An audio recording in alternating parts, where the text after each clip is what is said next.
시편 26편 8절입니다. 시작. 여호와여, 내가 주께서 계신 집과 주의 영광이 머무는 곳을 사랑하오니. 다시 한번 읽겠습니다. 시작. 여호와여, 내가 주께서 계신 집과 주의 영광이 머무는 곳을 사랑하오니. 아멘. 오늘 주님의 임재와 영광을 사모하는 예배자라는 제목으로 여러분과 말씀을 나누도록 하겠습니다. 코로나 바이러스로 인해서 저희도 예배당에서 예배를 오랫동안 못 드렸습니다. 그 기간 동안 우리는 가정에서 인터넷을 통해 영상을 통해 예배를 드렸습니다. 그 기간 동안 우리는 영상 예배도 하나님이 기뻐하시는 예배가 된다는 것과 또 우리가 다양한 방법으로 하나님을 섬기며 사역할 수 있다는 것을 알게 되었습니다. 하지만 이 기간 동안 하나님을 믿는 우리에게 더 깊은 예배에 대한 갈증이 생긴 것 같습니다. 여러분 어떻습니까?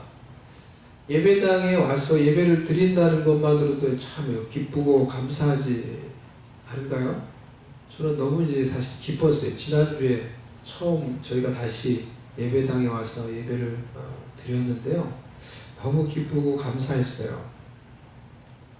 바벨론의 포로로 끌려간 이스라엘 백성들이 그곳에서 마음껏 하나님을 찬양하고 하나님을 예배할 수 없게 되자 성전에서 하나님을 예배했던 그것을 그들이 추억하며 그리고 하나님의 백성들을 인도해서 그들을 예배 자리로 인도하던 그것들을 그리워하며 이렇게 시편을 적었죠.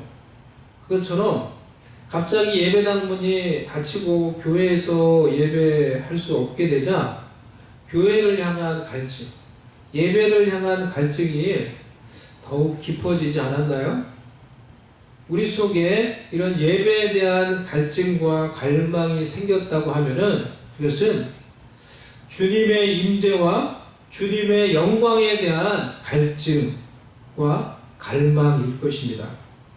우리가 교회당에 마음껏 오지 못하게 되었을 때 교회당에 오는 것을 사모하게 되었다면은 그것은 예배당에서 주의 성전에서 느끼고 체험했을 주님의 임재와 주님의 영광을 사모하는 마음이었을 것입니다. 본문은 다윗의 마음속에 있었던 고백입니다. 여호와여, 내가 주께서 계신 집과 주의 영광이 머무는 곳을 사랑합니다. 여호와여, 내가 주께서 계신 곳과 주의 영광이 머무는 곳을 사랑합니다. 다윗도 늘 성전에 갈 수 있었던 것은 아닙니다. 사실 다윗이 살아있을 때는 눈에 보기에 화려한 이 외형적인 성전이 있지 않았습니다. 그는 하나님을 위해서 하나님이 임재하시고 하나님의 영광이 머물 성전을 짓기를 원했지만은 하나님이 허락하지 않으셨습니다. 그래서 그는 오벳에돔의 집에 있었던 이 법궤를 예루살렘으로 모시고 오며 그곳에 하나님의 임재를 나타내는 그 법궤를 둘 장막을 짓고 우리는 그곳을 소위 이제 다윗의 장막이라고 이렇게 부릅니다. 그리고 그곳에서 하나님의 백성들로 하나님을 예배하도록 만들었습니다. 그곳에서 레위지파 사람들로 돌아가면서 하루 종일 하나님을 예배하게 하였습니다. 하나님이 그 다윗의 장막을 사랑하셨어요. 그 다윗의 장막. 그래서 밤이 새도록 하나님을 예배하던 그 장막. 밤에 여호와에 있는 종들아, 너희는 여호와를 찬송할지어다. 이런 시편이 있죠. 밤에도 그러니까 그 다윗의 장막에는 불이 켜져 있고요. 밤새도록 이제 돌아가면서 예배자들이 와서 레위지파들이 와서 거기서 이 법궤 앞에서 하나님 앞에서 하나님을 찬양하게 만들었어요. 다윗이 그렇게 거기서 하나님을 찬양하는 것, 하나님을 예배하는 것이 끊어지지 않게 만들었어요. 다윗이 그래서 궁전에 있을 때도 그 자신이 그렇게 만들어놓은 그 장막에 불이 켜져 있고 거기서 하나님을 누군가가 예배하고 있는 그런 모습을 보면서 아마 이런 시편을 지었겠죠. 밤에 여호와의 집에 있는 자들아 너희는 여호와를 찬양할지어다 송축할지어다. 그 다윗의 장막을 하나님이 사랑하셨어요. 너무너무 사랑하신 것 같아요. 그래서 말씀에 보면은 이런 약속의 말씀이지. 내가 마지막 때가 되면은 내가 이 다윗의 장막을 다시 세운 것이다. 내가 이 다윗의 장막을 세우고 그래서 주의 백성들을 모을 것이다 라는 그런 말씀이 있죠. 그 다윗의 장막을 사랑하시고 그 장막에 임재해 주시고 하나님의 영광으로 함께 주셨어요. 그러니 우리가 참된 예배를 논할 때 단순히 장소가 아니라 교회당에서 예배를 드리느냐 온라인으로 예배를 드리느냐가 아니라 우리가 예배하는 그곳이 주님의 임재와 주님의 영광이 머무는 장소가 되어야 하는 것입니다. 그것이 우리가 사모하는 곳, 우리가 예배하기를 원하는 장소입니다. 그러니 참된 예배에 대한 본질적인 요구는 어느 장소에서 예배해야 한다라는 것이 아니라 예배하는 우리가 주님의 임재와 주님의 영광을 사모하는 예배자가 되는 것입니다. 바로 우리가 주님의 임재와 주님의 영광을 사모하는 예배자가 되는 것입니다. 하나님이 우리에게 다시 예배당에서 하나님을 예배할 수 있는 은혜를 허락해 주셨으니 우리가 이곳에서 앞으로 하나님을 예배할 때 오늘 두 가지를 우리가 같이 마음에 다짐했으면 좋겠어요. 이곳에서 우리가 하나님을 다시 예배할 때 항상 이곳에서 첫 번째로 주님의 임재를 사모하며 예배하는 예배자가 되겠습니다. 제가 항상 주의 임재를 사모하며 예배하는 예배자가 되겠습니다. 예수님을 믿어서 그의 영이 살아난 하나님의 자녀들에게는 하나님의 임재는 본질적이고 필수적인 것입니다. 마치 어린아이에게 엄마가 늘 있어야 되는 것처럼 늘 곁에 있는 엄마가 갑자기 사라지고 나면은 이 어린아이가 어쩔 줄 모르고 불안해하며 두려워하며 견딜 수 없듯이 살아있는 영혼을 가진 자들에게 주님의 임재는 그들의 영적인 삶을 위해서 본질적이고 없어서는 안 되는 중요한 것입니다. 주님의 임재 속에서 우리의 영혼은 안정을 찾습니다. 주님의 임재 속에서 우리의 영혼은 평안을 누립니다. 성령께서 우리의 마음에 임재하시며 우리를 다스리실 때 우리는 삶의 질서를 찾습니다. 시편 29편 10절에 여호와께서 홍수 때에 좌정하셨으며 여호와께서 영원하도록 왕으로 좌정하시도다. 여호와께서 자기 백성에게 힘을 주시며 여호와께서 자기 백성에게 평강의 복을 주시리로다. 이 말씀처럼 우리의 삶 가운데 환난과 풍파가 일어나는 그런 홍수와 같은 상황 가운데 있다고 하더라도 하나님이 우리의 삶과 마음 가운데 임재해 주시고 자정해 주시면은 조급해하지 않고 불안해하지 않고 두려움을 이기고 하나님의 평강 속에서 우리가 해야 할 일들을 행하며 살 수 있게 되는 것입니다. 주님의 임재 속에서 비로소 우리는 하나님의 뜻을 깨닫고 하나님의 뜻을 행할 수 있는 능력을 얻게 되는 것입니다. 수많은 율법의 요구 지침들이 우리를 하나님의 뜻을 행할 수 있도록 인도하지 못합니다. 우리가 머리로만 아는 말씀, 율법들이 우리의 육신을 이길 수 없습니다. 우리가 무엇을 행해야 하는지 아는 것, 이것을 율법이라고 우리가 해봅시다.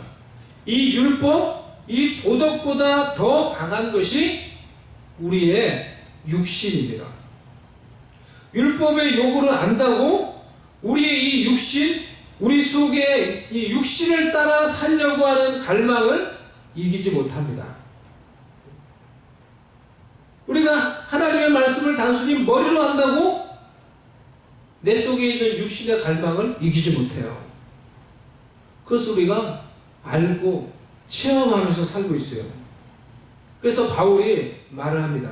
로마서 8장 3절에서 율법이 육신으로 말미암아 연약하여 하나님의 뜻을 행할 수 없다 이렇게 말해요. 율법은 능력이 없습니다.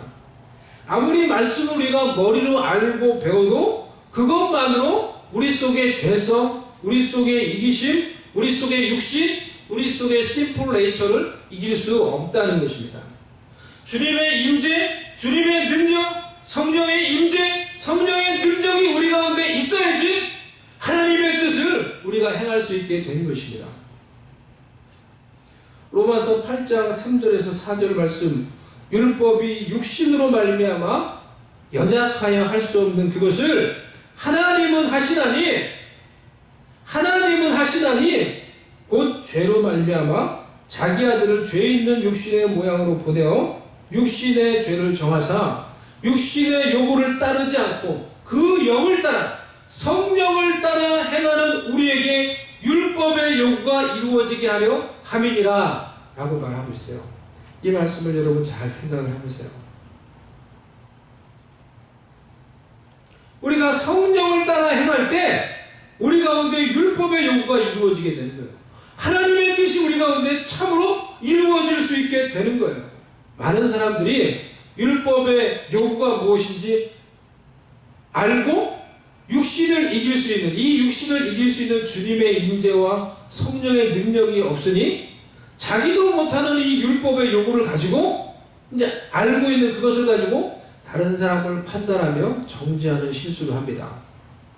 많은 경우 설교자, 저 같은 설교자, 사역자들이 말씀을 아무리 알아도 우리 가운데 성령의 임재와 성령의 능력이 없이는 그것을 행할 수가 없어요. 자기도 못하는 걸 남한테 하라고 그것을 가지고 다른 사람을 판단하게 된다는 것입니다. 오직 주님의 임재와 주님의 성령의 능력, 이것을 주시는 하나님만이 우리의 육신을 이길 수 있는 것입니다. 그래서 우리가 하나님의 뜻을 행할 수 있도록 우리 가운데 하나님의 뜻이 이루어지도록 만들어주는 것입니다. 그러니 사랑하는 성도 여러분, 우리는 우리의 영적인 삶, 승리의 삶을 위해서 필수적인 이 주님의 임재를 늘 사모하며 하나님께 예배 드리시기를 바랍니다. 예배 가운데 주님의 임재를 사모하며 주의 존전에서 떨며 긴장하며 하나님께 예배를 드리시기를 바랍니다. 사람이라는 단어, 영어로 이 단어가 펄슨이죠. 이 펄슨이라는 단어는 헬라어 이 얼굴이라는 이 단어 프로소폰에서 유래가 되었다고 합니다. 근데 이 프로소폰의 이 원래 뜻이 얼굴이라는 뜻이잖아요. 이렇게 번역될 수 있어요. face to face. 얼굴과 얼굴을 맞대고 라는 그런 의미라는 거예요. 그리고 눈을 바라보는 이란 뜻이에요. 눈을 봐. 얼굴과 얼굴을 맞대고 눈을 바라보는 그것이 사람이라는 거예요. 예? 우리가 사람들의 얼굴을 보지 못하고 사람들의 얼굴을 대면하지 못하고 살아갈 때 여러분 마음속에 어떤 공허감이 있었나요? 어떤 허무함이 있었나요? 이렇게 교회당에 와서 성도들의 얼굴을 볼 수 있다는 것만으로도 여러분 기쁘지 않나요? 제가 오전에 지금 다른 교회 가서도 이제 설교를 하고 왔는데요. 그게 처음 이제 다시 모여서 이제 이번 주일에 예배를 드린 거예요. 그래서 보니까 이렇게 많은 분들이 오시지는 못한 것 같은데, 그런데 와서 예배를 드리는 그 자체가 그들에게 이제 은혜가 되고 또 감격이 되는 게 느껴졌어요. 서로 얼굴을 보고 서로 같이 예배를 드린다는 거예요. 또 개인이라는 단어, 인디비주얼이라는 단어는 라틴어 인디비두스에서 이제 유래가 되었습니다. 이 인디비두스라는 뜻이 나누어질 수 없는 이란 뜻입니다. Not divisible. 나누어질 수 없는. 즉 사람은 나누어지고 단절되어서는 진정한 사람으로 사람답게 살 수 없다는 것입니다. 서로 마주보며 관계를 맺으며 공동체 안에서 함께 살아갈 때 하나님이 원하시는 진정한 사람으로 사람다운 모습을 우리가 이루어갈 수 있는 거예요. 우리 가운데 하나님이 원하시는 하나님의 형상을 관계 가운데 공동체 가운데서 이루어갈 수 있다는 것입니다. 예배도 그와 같습니다. 하나님과의 관계도 그와 같습니다. 살아계신 하나님과 내가 예배를 통하여 얼굴과 얼굴을 맞대듯이 그런 심정으로 하나님께 예배를 드리는 거예요. 단순히 예배를 보는 게 아니에요. 단순히 수업 시간에 내가 참여하는 게 아니에요.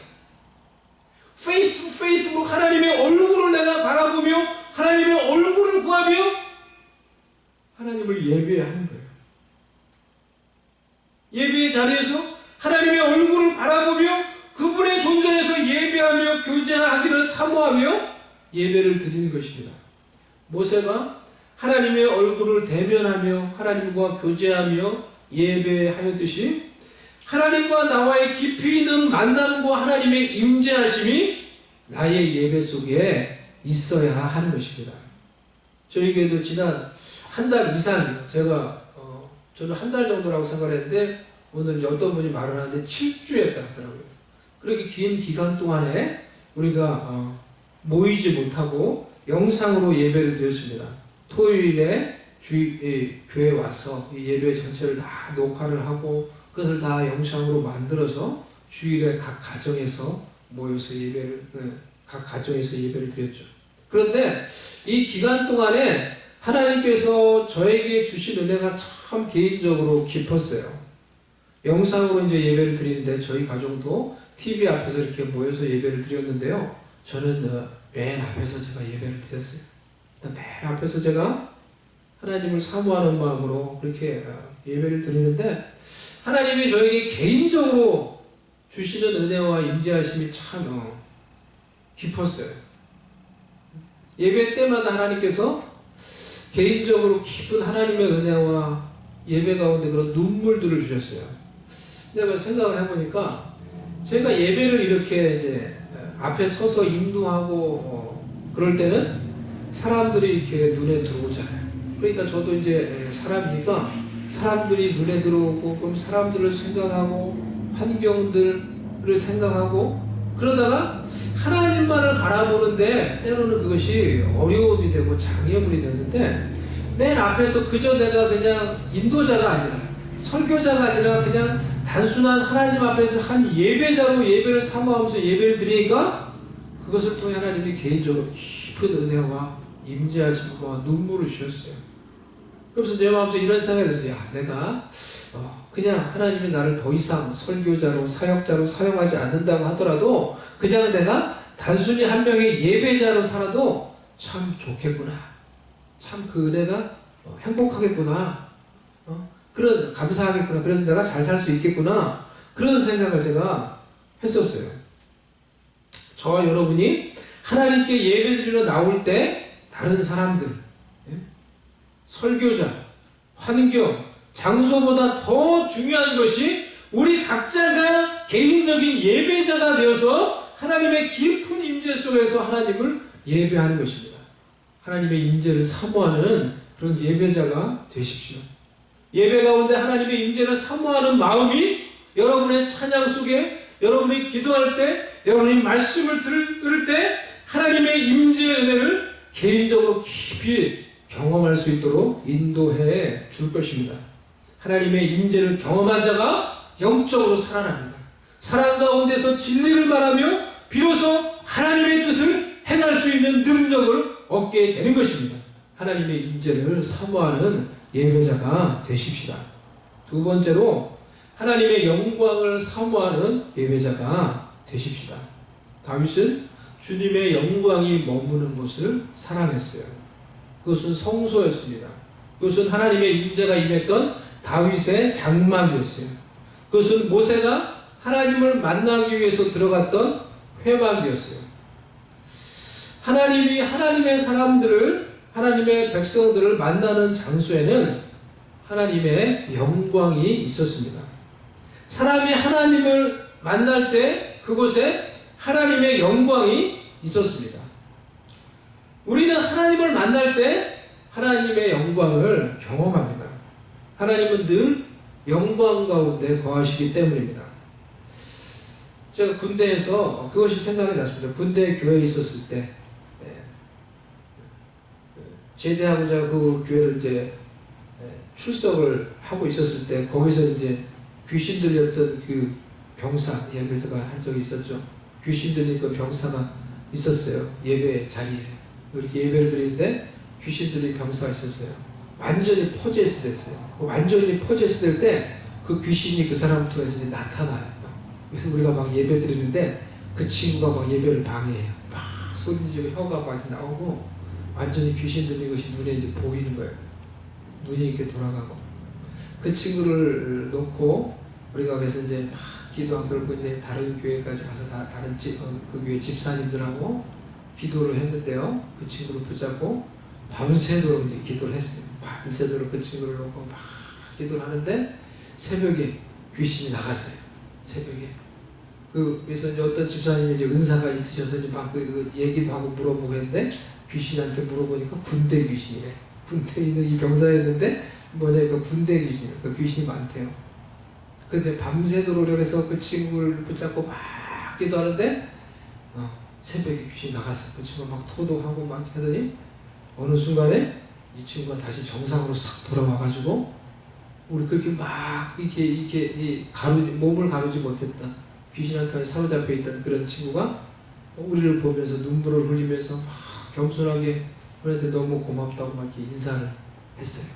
다시 이게 다 귀신이 나간 다음에 그 모습을 저 멀리서 좀 떨어져서 지켜보고 있던 그 교회 장로님이 계셨는데 그 장로님이 그것을 보더니 장로님은 사실 이제 기도 안 하셨어요. 그때 그냥 우리가 막 이렇게 하니까 왜 우리 교회 와서 하냐고 좀 이렇게 못마땅해 하셨는데 막 그걸 보고 이제 그 친구가 그렇게 다시 정상으로 돌아온 걸 보고는 그 뒤에서 눈물을 흘리면서 장로님 막 동심동심 춤을 추면서 할렐루야, 할렐루야, 하나님을 찬양합니다 먹으면서 춤을 추시는 거예요. 하나님의 영광이 우리 가운데 나타나니까 우리 가운데 하나님의 영광이 드러나니까 그 가운데서 주의 백성들이 정말 기뻐하며 또 자유롭게 되며 하나님을 찬양하는 것을 제가 볼 수가 있었어요. 다윗은 평생 육신의 일이 가득한 전쟁과 원수들의 모함과 공격 속에 살았지만은 그 가운데서 하나님을 예배하며 하나님의 영광을 경험한 자였습니다. 그래서 주의 영광이 머무는 곳을 사랑한다고 했습니다. 그래서 시편 27편에서 다윗은 고백하기를 평생을 전쟁을 치른 용사가 그의 소원이 내 평생 여호와의 집에 머물며 여호와의 아름다움을 앙망하기를 원한다 라고 이렇게 고백을 했어요. 모세 또한 하나님의 영광을 갈망하며 하나님의 영광을 체험한 자였습니다. 우리 출애굽기 24장 말씀을 한번 찾아서 한번 보도록 하겠습니다. 출애굽기 24장 9절에서 18절 말씀. 출애굽기 24장 9절에서 18절 말씀.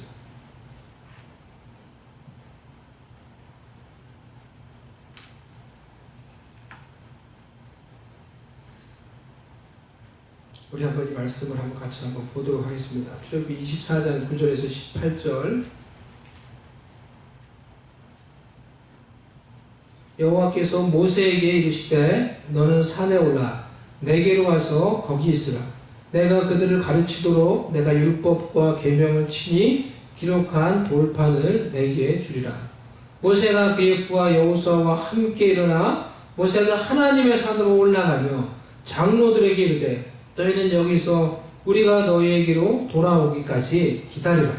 아론과 훌이 너희와 함께 하리니 무릇 일이 있는 자는 그들에게로 나아갈지니라 하고 모세가 산에 오르매 구름이 산을 가리며 여호와의 영광이 시내 산 위에 머무르고 구름이 엿새 동안 산을 가리더니 일곱째 날에 여호와께서 구름 가운데서 모세를 부르시니라. 산 위에 여호와의 영광이 이스라엘 자손의 눈에 맹렬한 불같이 보였고 모세는 구름 속으로 들어가서 산 위에 올랐으며 모세가 40일 40야를 산에 있으니라. 아멘. 참으로 이 본문에서 놀라운 장면을 소개하고 있어요. 이 앞부분에서는 모세와 아론과 나답과 아비후와 이 70인의 장로가 여호와께서 임하신 그 산에 올라갔어요. 산에 어느 정도 올라가서 조금 멀리 떨어진 곳에서 하나님을 배웠어요. 하나님을 배웠다고 이렇게 나와있죠. 하나님의 모습을 배웠어요. 그리고 그 하나님 앞에서 그들이 먹고 마셨다 그랬어요. 그리고 나서 하나님은 모세에게 하나님이 계신 산으로 더 가까이 올라오라고 말씀하셨어요.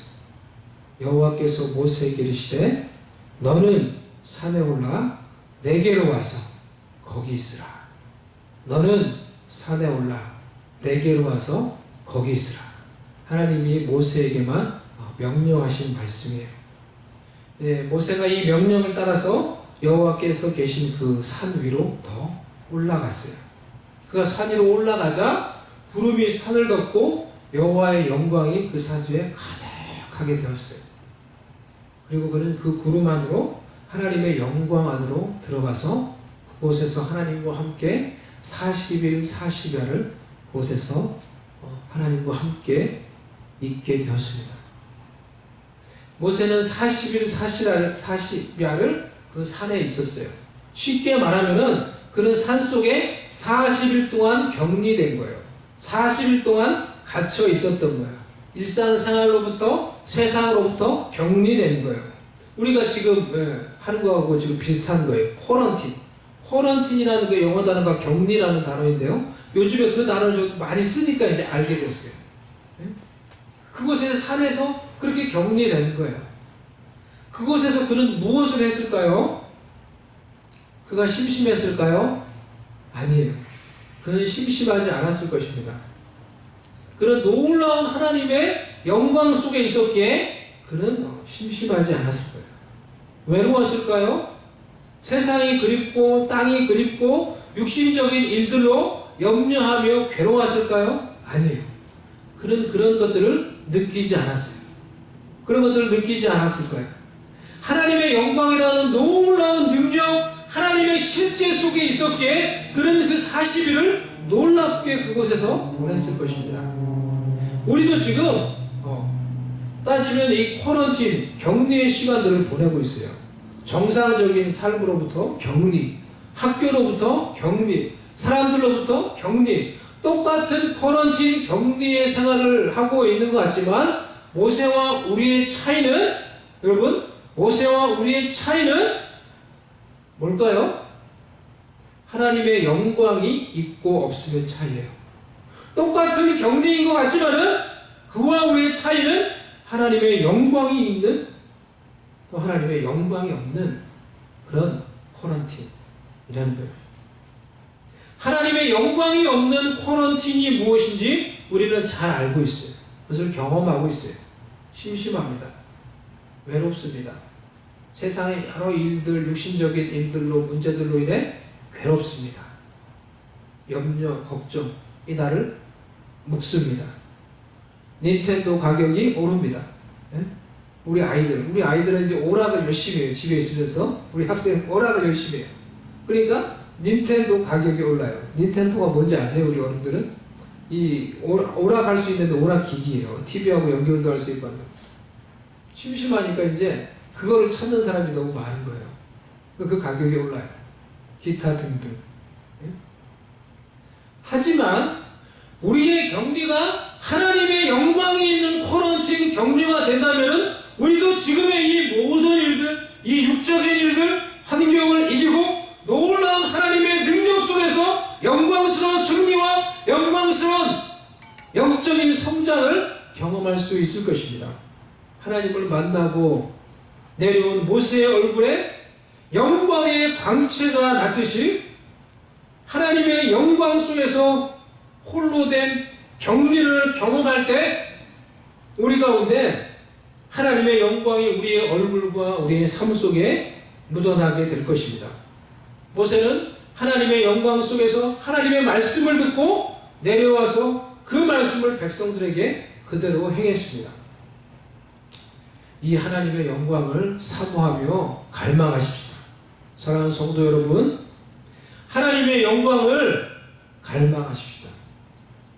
우리의 모든 육적인 일들을 이기게 하고 하나님의 음성과 하나님의 말씀을 듣게 하여 영적인 승리의 삶을 살게 하는 하나님의 영광을 갈망하시기를 바랍니다. 하나님의 영광이 있어야 승리합니다. 아멘. 하나님의 영광을 맛보아야 우리의 삶도 영광스러운 삶, 영광스러운 인생이 되는 것입니다. 사랑하는 예배자 여러분, 주의 공동체 여러분, 하나님께서 우리에게 이곳에서 다시 예배할 수 있는 은혜와 기회를 허락해 주셨습니다. 우리가 이제 이 전에서 이곳에서 하나님께 예배할 때 우리 다짐하십시다. 우리 마음속에 늘 하나님의 임재와 하나님의 영광을 사모하며 예배하는 예배자가 되겠습니다. 라고 다짐하며 그러한 마음으로 하나님을 예배함으로 우리의 개인의 예배와 우리의 공동체의 예배 가운데 하나님의 임재와 하나님의 영광이 가득하여서 그 임재와 영광 속에서 변화되며 하나님의 뜻을 이루며 하나님의 삶, 하나님의 영광 가운데서 놀랍게 승리하며 살아갈 수 있는 주의 백성들, 주의 공동체 될 수 있기를 간절히 주님의 이름으로 축복을 드립니다. 아멘. 우리 같이 이 시간에 한번 기도하십시다. 우리 같이 오늘 나누는 말씀을 우리가 생각을 하며 우리 다 같이 한번 기도하십시다.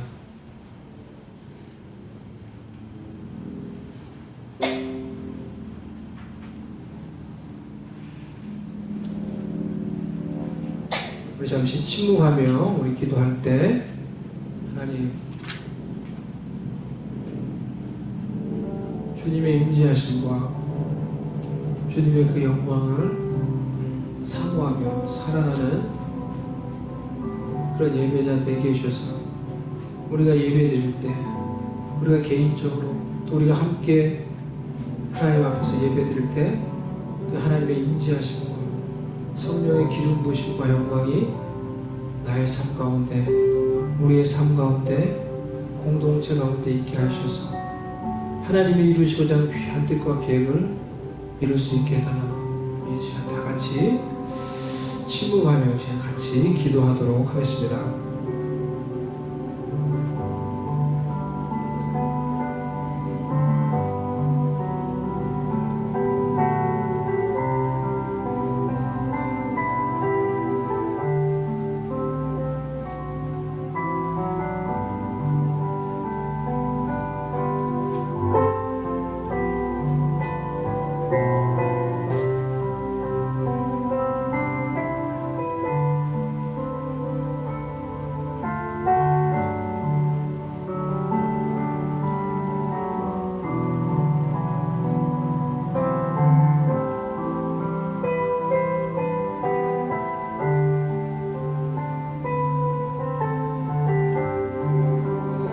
하나님 아버지, 우리가 주님을 예배할 때 성령님의 임재하심과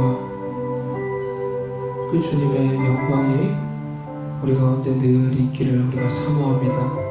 갈망합니다. 주의 임재하심과 주의 영광을 사모하며 사랑하며 예배함으로 이 자리 가운데 이곳 가운데 주의 성령의 은혜와 임재하심이 가득 차게 하여 주시옵소서. 그 은혜와 능력 가운데서 주님을 예배하며 살아가며 변화되며 주의 영광 속에서 하나님의 뜻을 이룰 수 있도록 은혜를 내려 주시옵소서. 연약한 자들을 주님께서 치유하시고 회복시키시고 하나님의 귀한 뜻을 이루는 주님의 사람들로 세워주시옵소서. 예수님의 이름으로 기도드리옵나이다.